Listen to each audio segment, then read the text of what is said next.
দাম্পত্য জীবনে শান্তি আসার জন্য স্ত্রীর অনেক কিছুকে হজম করা শিখতে হয় স্বামীর। নবী করিম সাল্লাল্লাহু আলাইহি ওয়াসাল্লাম জীবনে অনেক ঘটনা ঘটেছে। আয়েশা রাদিয়াল্লাহু তাআলা আনহা ঘরে ছিলেন, তিনি তার নিয়ম ছিল যে স্ত্রীর ঘরে থাকতেন, রান্না বাড়া তিনি করতেন। অন্য স্ত্রী এক বাটি খাবার দিয়ে একটা কাজের মেয়েকে পাঠাইছেন, খাদ্দামাকে কৃতদাসীকে পাঠিয়েছেন এক বাটি খাবার দিয়ে, তরকারি দিয়ে ধরেন। তো ভালো বুড়া রান্না করেছেন, রসুলের জন্য পাঠাইছেন। আয়েশা রাদিয়াল্লাহু তাআলা আনহা দরজা খুলে দেখলেন যে কাজের মেয়ে তরকারি নিয়ে আসছে আরেক স্ত্রীর ঘর থেকে। এই টাইমে যে কোনো মানুষই, যে কোনো মহিলারই মাথা গরম হওয়ার কথা। আমার বাসায় আজকে উনি থাকবে, আমি যা খাওয়াবো, তুমি আবার ওখান থেকে এক বাটি দিয়ে ভালো হওয়ার চেষ্টা করতেছো।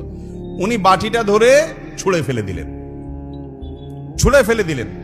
বাটির সব তরকারি তো গেছে, বাটিও দুই টুকরা হয়ে গেছে, কাঁচের বাটি ছিল।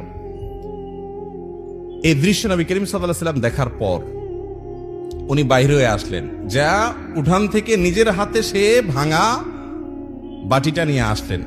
আনার পর একই শেপের একই ধরনের আরেকটা বাটি এই ঘরেও ছিল, আসলে তার ঘরে।